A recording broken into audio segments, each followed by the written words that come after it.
The Johnson Wax Program with Fibber McGee and Molly.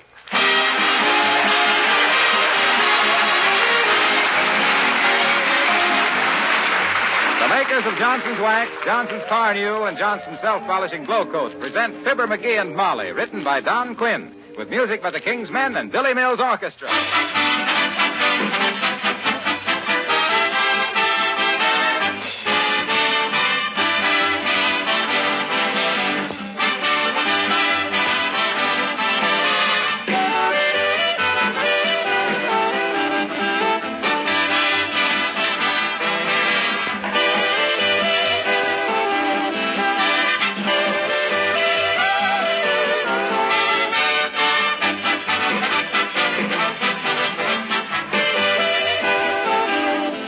The primary reason you use wax in your home on wood, leather, enameled, and metal surfaces is for their protection. Considering this fact, isn't it very natural that Johnson's Wax Finishes have been called upon to render this same protective service to countless products used in the war? Wax coatings for steel shell cases, airplane finishes, black wax for bayonets. The list is much too long to read to you. It even includes paints impregnated with wax and special wax finishes to render soldiers' uniforms and tents water repellent. The makers of Johnson's Wax have turned out many millions of packages of these special products for war use, and they're proud to be able to do so. The next time you use one of the familiar Johnson's Wax products on your floors, furniture, and woodwork, remember that wax also has gone to war, and you can help by conserving your own supply of Johnson's Wax. A little goes a long way.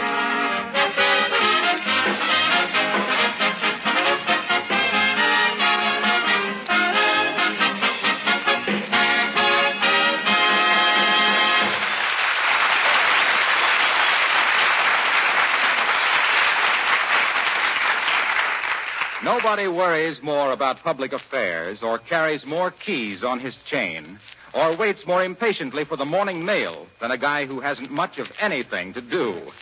And here, bustling importantly into the house with a huge stack of letters, we find the Squire of 79 Wistful Vista as we meet Fibber McGee and Molly.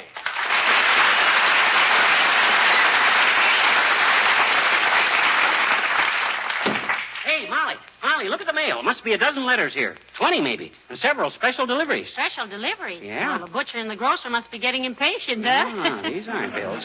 Let's see now. Oh, here's one from our new roomer, Alice Darling. It's for her. From Fort MacArthur. Oh. Boy, he's got it bad. He's even put a comma between Alice and Darling. Look at it. Oh, my goodness. This is a stack of mail, isn't it? Oh, here's another one for Alice Darling. And another. And all these special deliveries are for her. Fine thing. That's what you get for being big-hearted and renting a room to somebody. They got to hog all the mail. What's she doing, running the Lonely Hearts Club? Oh, listen, don't be silly, dearie. She's a very attractive girl and must have a lot of friends. She's just a flapper getting a lot of mushy letters from a gang of cake eaters. McGee, your slang is strictly 1919. You mean she's a slick chick getting a neat note from a large Sarge. Yeah, but what I always... If I've answered that phone for that sleeping beauty once this morning, I've answered it 14 times. Well, it's nice to have a little activity in the place. Personally, I welcome a little troubled water on the old oil. Answer the phone, McGee. Okay. McGee's residence. Huh? Who? Miss Darling. I'm sorry, bud. She can't come to the phone. She's gone bye-bye with Winkin', Blinkin', and Nod. Huh? Okay, Georgie. Says to tell them 3 bums to lay off if they don't want to poke in the nose. Well, I'll add Georgie to the list. She'll be very... Oh, here's a letter for you, McGee. Oh, not really. You sure it isn't for Alice Darling and care of Fibber McGee? No. This is really for you. Oh. Who's it from? Let's see. Well, I'll be It's from good old Fred Nitney, Starved Rock, Illinois. Oh, really? Yeah. Probably wants me to go back into vaudeville with him. Say, what kind of an act did you have? She asked with a shudder. Oh, songs and witty sayings. Yeah? Played the Butterfield circuit. Well. Wore straw hats and carried canes and done harmony and wisecracks. You know, like, did you take a bath? No, is there one missing? And all stuff like that.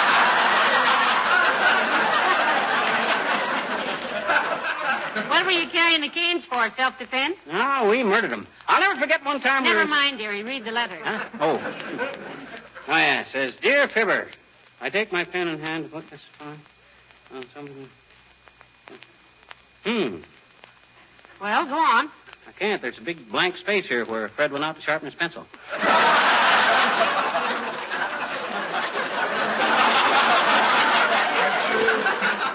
Here he is, back again.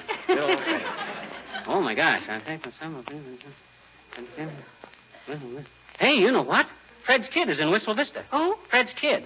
Anita Nitney. Oh. Says she's going to join the WACs and wants to use my name as a referendum. Oh.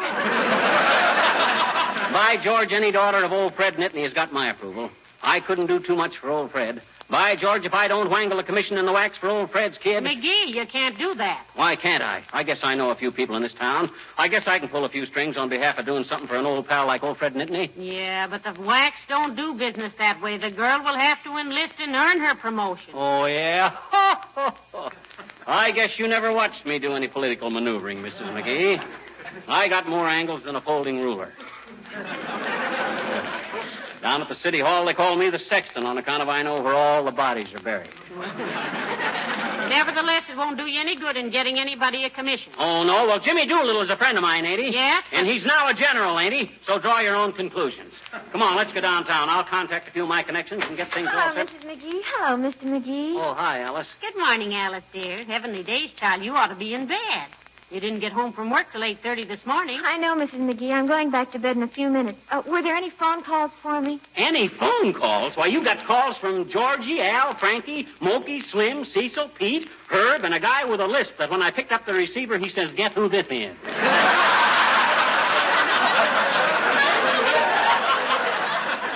Oh, well, that would be Andy. He doesn't really lisp. No, he doesn't? No, he works on the same shift I do and burned his tongue trying to see if his soldering iron was hot. And it was. I'm sort of engaged to Andy, though not really engaged, because I don't think a girl is committed to anything just because she wears a man's AF of L pin on her sweater.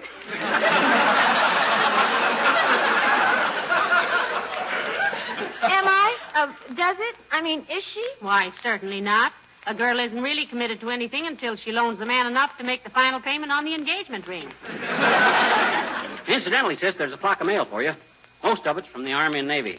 A couple from the Marine Corps. Haven't you got any chums in the cavalry? Huh? I used to have, but I broke off with him on account of he was always writing me that he got thrown off his horse again. And I always say that if a man's own horse doesn't like him, I don't think he's the kind of a fellow a girl should be engaged to him. Don't you? That's very shrewd of you, dearie. If a man can't stick to one horse, he'd never be true to one woman. Now, listen, you go back to bed. And when you get up, there'll be coffee on the stove, and you'll find bacon and eggs in the refrigerator. Oh, you're so sweet, Mrs. McGee. I'm afraid I'm an awful lot of trouble. Well, I'll say... McGee. When you come down again, sis, don't forget to call Georgie, Al, Frankie, Mokey, Slim, Cecil, Pete, Herb, and Andy. You mean I didn't get a call from Bert? No. That was all, Alice. Who's Bert? Oh, he's my really boyfriend. Oh. He's tall, dark, and time and a half.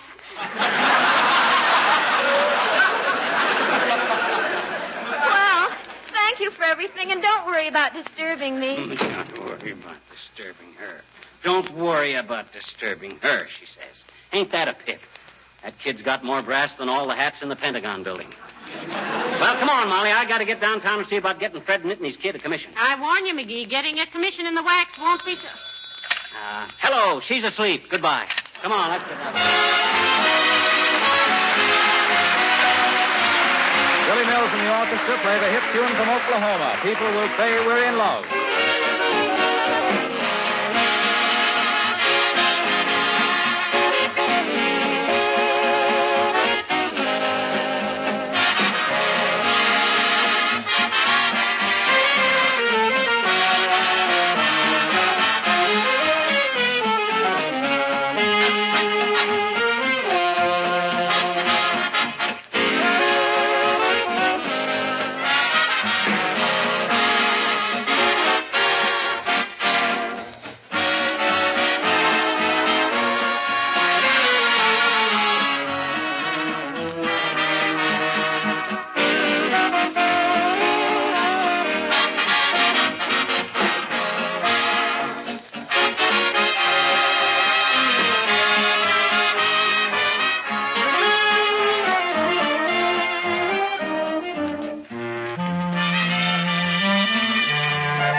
recruiting office for the WACs. Same place as the regular army, next door to the post office.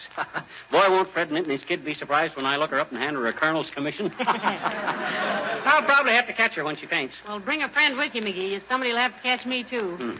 Still skeptic, huh? Who do you think pulled the strings with President Wilson to make Pershing commander-in-chief in the last war? You? Don't you wish you knew? Yes, don't you? Well, there's no use having political influence if you can't use it for your friends. Say, I wish you'd stop bragging about your political pull, McGee. Or use it to get our garbage hauled away more than once every 3 weeks. No, I already took care of that. That sanitary commissioner lost his job last week. Didn't you hear? That's what happens when they trifle with McGee. You mean the sanitary commissioner was fired? Well, practically. He was kicked upstairs, as we say in politics. He's city treasurer now. Well, I hope you never get sore at the mayor. He'd make a very poor governor. Oh, McGee, look who's coming down the street. Uncle Dennis. Uh-oh. He said he was going out this morning to look for a job. But anybody who hires that mug would have to be pretty desperate. Uncle Dennis could work 24 hours a day and still be an absentee. Well, now, just the same poor old Uncle Dennis. Ah, hello there, Uncle Dennis. Hi, Uncle. Oh, hello there. Have you heard the news? Have the Yanks taken Rome? No, just St. Louis. Had a little bet on St. Louis, too. Thought I might pick up a couple of bucks. But, just it wasn't in the cards, you might say. I thought you were going out to look for a job. Or didn't you have any invisible ink to write your character references with? Now, McGee. You wouldn't dare say that to me if I wasn't wearing glasses. You're not wearing glasses. All the more shame to you, picking on a man that can't see his face in front of his hand. Say, did you have any luck getting a job, Uncle Dennis? Not a bit, Makusha, not a bit. Here I am tramping the streets from morning till night, just an honest man trying to pick up a couple of bucks, and what happened? Nothing. Why, one place they wouldn't even open the door and talk to me. I hammered on the door for 2 hours. Ah, what place was that, you poor darling? It was the fly swatter factory across the river. They've been out of business for 2 years, and you knew it. If they'd opened the door and listened to me, they'd be back in business. Got a great idea for them. 2 fly swatters for the price of 1. Use 1 in each hand. The fly can't watch both of them at once. Boom! You got them. You see, McGee, with ideas like that, Uncle Dennis would be a success anywhere. Where else did you try, Unc? Tried the airplane plant, too. The airplane plant? The They've been airplane. advertising for help ever since Pearl Harbor. Didn't they have anything for you? Of course they did. And you know what they wanted to pay? $60 a week and overtime. Well, what was the matter with that? It's too much. I'm not with them. I told them that. They said I was fool. I said I was that. They said I was too. I said I was that. And the battle was on. He led with his right. Yes, yes. That's all. He connected. And I'll not work for a man that uses his fist on his employees. The trouble with you is you're just lazy. Step outside and say that. We are outside. Oh, so we are. Well, I'm not the one to be making a scene in a public place. Oh, I guess I'll be running along now. There's still time for a well-meaning man to pick up a couple of bucks. So if you look at me tramping the streets for a moment. Come on.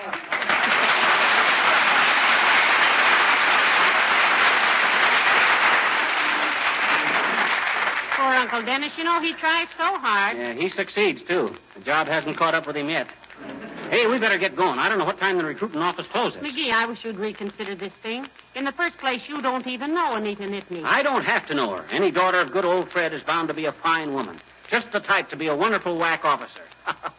I can hardly wait to see the kid's face when I pin those oak leaves on her shoulder and say, "Well, Colonel Nitney." Colonels have eagles on their shoulders. Well, I can scare them away long enough to pin the oak leaves. Besides, if she's the kind Hello, folks. Where you going? Oh, hello, Mr. Wilcox. Well, McGee's on his way to the WAC's recruiting office. To the WAC's recruiting office. You'll never get away with it, pal. They'll spot you for a man right away. I'm not going on my own account, Ignatz. I'm merely using my influence to get a friend of mine's daughter a commission. Yeah, he claims it's all a matter of influence, Mr. Wilcox. Just because he knows a couple of aldermen. I know more than just a couple of aldermen. I got wires right into the White House. Yeah, he really has, Mr. Wilcox. Betcha. 2 shares of AT&T. Look, pal, before you make a complete chump of yourself, don't start monkeying around with the Army. The WACs are part of the Army, you know. and they're slightly allergic to hotshot civilians messing up the detail. I know what I'm doing, Junior. I'm an old Army man myself. Yeah. Remind me to show you a picture of him in his 1918 uniform, Mr. Wilcox. It fits him like a glove. You betcha. A first baseman's glove. Well, that's neither here nor there. And that's where it fits, too.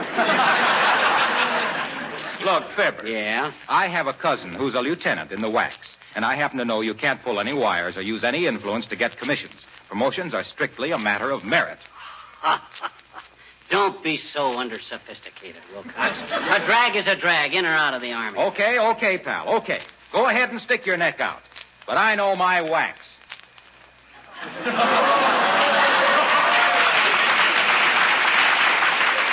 Well, go ahead, Mr. Wilcox. Get to it. Get to what? Get to what? Get to what? Get to what? What do you usually get to?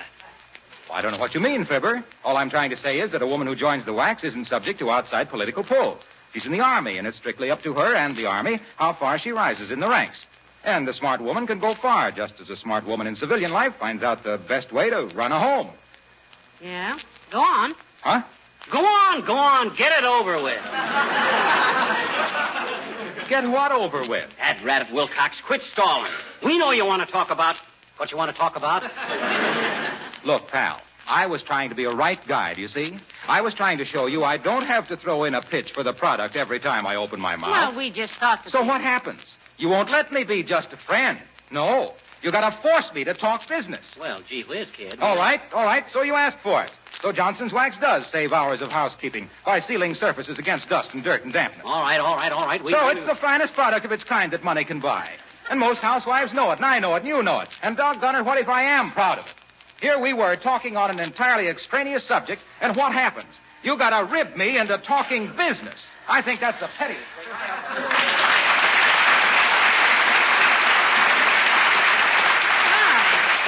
My goodness, McGee, maybe he didn't intend to talk about it. Don't worry. Racine don't send him that dough every week for reticence, and he knows it.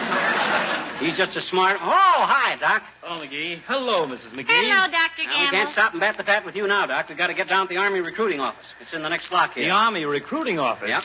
If they're letting the bars down that far, I'll tell my grandfather. He's been itching to get back in the Army ever since Bull Run.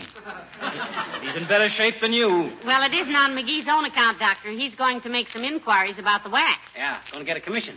Well, I'll bet Ovita Culpabi will be very, very unhappy about this.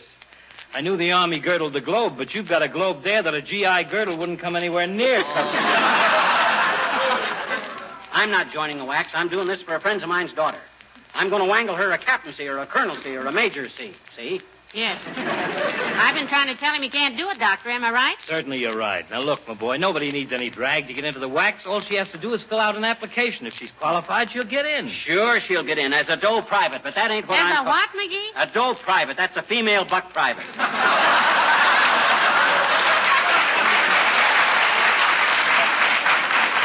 This is a different thing. This is a friend of mine's daughter, Doc. I owe it to him to get the kid a commission. Oh, don't talk poppy rot, McGee. Huh? It'll take more than a two-bit city hall hanger-on like you to get her a commission. The Army isn't taking superfluous advice from civilian fatheads. Who's a civilian fathead? Any civilian's a fathead who thinks he can kid the Army into commissioning a raw recruit. Don't you call Fred Nitney's daughter a raw recruit. By George, Oh, stop it, McGee. You're way out on a limb with this thing, and you know it. I don't know it, and I've took about all the kidding I'm going to took. One more smart crack out of you, Doc, and I'll forget you're 20 years older than I am, and I'll slap you so hard on the chops you couldn't get 2 red points for him. You don't say. You don't say. You make one pass at me, Moose Jaw, and you'll spend the next 3 months knitting an Afghan in the fracture ward. Oh, we have an Afghan, Doctor. Let him make a sweater. If there's going to be any knitting in the fracture ward, you pill-peddling palooka, it'll be between you and your bones. Just because you chiseled some small-time aspirin academy out of a medical degree, don't come to high and mighty me. Take your mail order stethoscope and go listen to a horse. I am listening to a horse, you whinnying little translator. Of all the dumb animals I ever heard talk, you make less sense than a goose with a goiter. Put up your dupe. Okay, I will, and if you'll just tell us where to ship the body, I'll...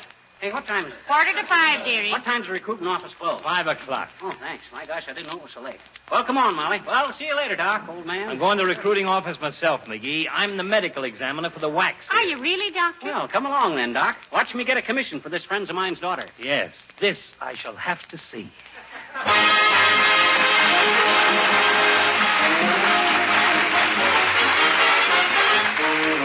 The King's Men sing I've Got Sixpence. I've got sixpence, jolly, jolly sixpence. I've got sixpence to last me all my life. I've got tuppence to spend and tuppence to lend and tuppence to send home to my wife. Lucky wife, no cares have I to grieve me. No pretty little girl to deceive me. I'm happy as a lark, believe me, as we go rolling, rolling home. I've got fourpence, jolly, jolly fourpence. I've got fourpence to last me all my life. I've got tuppence to spend and tuppence to lend and no pence to send home to my wife. Poor wife, not a care have I to grieve me. No pretty little girl to deceive me. I'm happy as a lark, believe me. Rolling, rolling, rolling home. I've got tuppence, tuppence, jolly, jolly tuppence, tuppence. I've got tuppence to last me all my life. I've got tuppence to spend. I've got no pence to lend. And no pence to send to my wife. Poor wife, not a care have I to grieve me. Not a pretty little girl to deceive me. I'm as happy as a lark, believe me, as we go rolling, rolling, rolling home.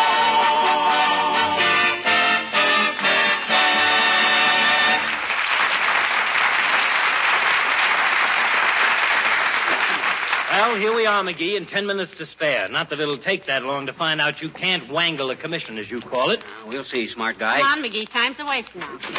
Hello, Sergeant. Good evening, Doctor. Could I do something for you? Yes, you can tell these people something about the WACs, if you will. Certainly. Won't you sit down, please? I'm making inquiries for a friend of mine's daughter, sis. Call a sergeant, my boy. Yes, tell him something about the WACs, Miss Sargent. I have an idea he doesn't realize some of the facts of your life. In fact, Sergeant, he is laboring under the delusion that all you have to do to get a commission in the WACs is to know the right people. That's true in a way, but Aha, what did I tell you? See? the right people are the ones you meet in your 5 weeks of basic training. And then you may apply for officer candidate school, where you learn the right things to be an officer. Oh, doesn't influence count for anything? Oh, indeed it does. Aha, you see, Doc, what In I'm... the WACs, you come under the influence of the best instructors the Army can supply. Furthermore, in a very short time, a WAC is in finer health than she's ever experienced in civilian life. Her posture's better, and she has a new poise and assurance that will last her the rest of her life. Then you don't think it's possible for somebody to get somebody a commission right off, huh? Definitely not, madam. Oh, no. I guess you're kind of naive, sis. Pull is full wherever it is. I got an idea if I could get to some of your top people, I could do some finagling. Kind of lobby with hobby, if you get what I mean. If you are referring to Colonel Hobby, Now, sir... don't get upset, Sergeant. My friend here is one of those citizens who had a traffic ticket fixed once and got the idea that everybody can be bought. Tell him some more about the WAC. Yes, do. It's very interesting. You know, I'd like to join myself, but I'm afraid of guns. I guess I'm just naturally not a pistol-packing mama. The WACs are not a combat unit, madam. But for every woman who joins the WAC, the man is free to move up to the front line. Yeah, but about... We need hundreds of thousands of women to join us, so our Army will be that much stronger. There are now 155 jobs a woman can do just as well or better than men. And the sooner those jobs are filled, the sooner we'll have the strength to end the war. Yeah, but about getting the commission, Sarge, Works receive regular Army pay and all the extra benefits that regular Army men do. Yeah, but about... A private receives $50 a month, free and clear of all her expenses, which is a great deal more than most of them ever had left at the end of the month in civil life. Oh, for instance, if this friend of mine's daughter only got to be a captain right off the bat... How many times do you have to be told your friend will have to earn a commission? Pipe down, Doctor. Now, look, sis, here's what I want you to do, see? Get in touch with a few of the gals at the top, see? Tell them if they can swing a commission for this friend of mine's daughter. I'm in a position to get a few favors at the city hall, see? Square deal all around. Just a moment, sir. You don't seem to realize that what you are proposing is tantamount to bribery. Tantamount had nothing to do with it. I did tell a few guys from RKO, but they don't know. I must inform you that an attempt to use undue influence on an officer of the United States Army is a federal offense, and in wartime approaches the crime of treason. This is what I came to see. Carry on, Sergeant. Now, wait a minute, sis. You don't seem to realize who you're talking to. I'm Fibber McGee, and I'm one of the biggest. Who did you say? Fibber McGee. He's one of the biggest. Why, I've often heard my father speak of you, Mr. McGee. Oh, you have, huh? Local guy, your old man? No, Starved Rock, Illinois, Mr. Fred Nitney. Fred Nitney? Heavenly days. Are you Anita Nitney? Yes, madam. Well, I'll be a monkey's uncle. Your genealogy is beside the point, Mr. McGee. And I owe you an apology. You owe him an apology. Yes. My father gave me a letter to mail to him 6 months ago, and I just found it yesterday in the bottom of my suitcase. I hope you got it. Now, I'm very sorry, Mr. McGee, but if you'll excuse me, it's time to close the office. That's quite all right, dearie. I'm sure. And we want you to come up to the house some night, sis, and we'll give your old man a good kicking around. Yeah. Huh? Good old Fred. Why to think that Good night, Mr. McGee. Good night, Doctor. Oh, my gosh, she pretty near almost threw us out. Fred Nitney's kid throwing me out of her office. Why, that'd break Fred's heart if he knew it. You're just lucky she didn't throw you into Leavenworth, my boy. Aren't you a little ashamed of trying to be a big shot, McGee? Huh. On the contrary, you ought to congratulate me. Congratulate you for what? In all my Army experience, this is the first time I ever argued with a sergeant and didn't wind up peeling potatoes.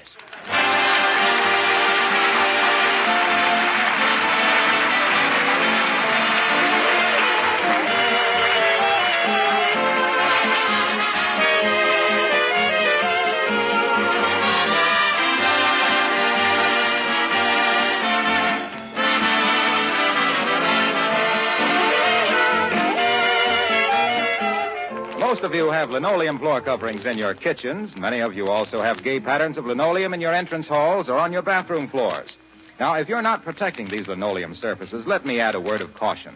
Don't clean them by the old-fashioned scrubbing method. Linoleum manufacturers themselves and housekeeping institutes recommend that linoleum floors be protected and maintained by a polish like Johnson's Glow Coat. Chances are you'll find that many of your neighbors are already using Glow Coat on their own floors. They'll tell you that there's practically no work to it because Glow Coat is self-polishing. It needs no rubbing or buffing. You simply apply and let dry. I'm sure they'll also tell you that Glow Coat makes their floors sparkle with beauty. Easy to clean because spilled things are wiped up in a jiffy. And for your own information, the regular use of Johnson's self-polishing Glow Coat actually makes linoleum last 6 to 10 times longer. Now, that isn't hay, is it?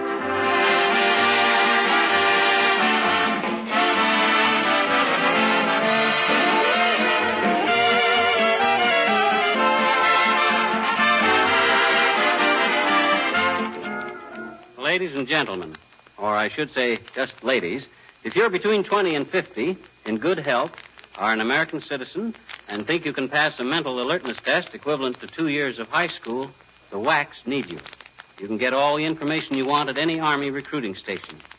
So if you want to do a great job for Uncle Sam now and make a fine one for yourself after the war, fill out an application tomorrow. That's right. The Army needs your skill. Remember, a whack with an axe can really back the attack. Good night. Good night, all.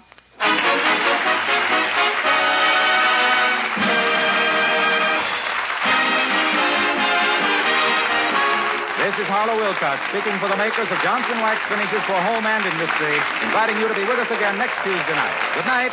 This program has reached you from Hollywood. This is the National Broadcasting Company.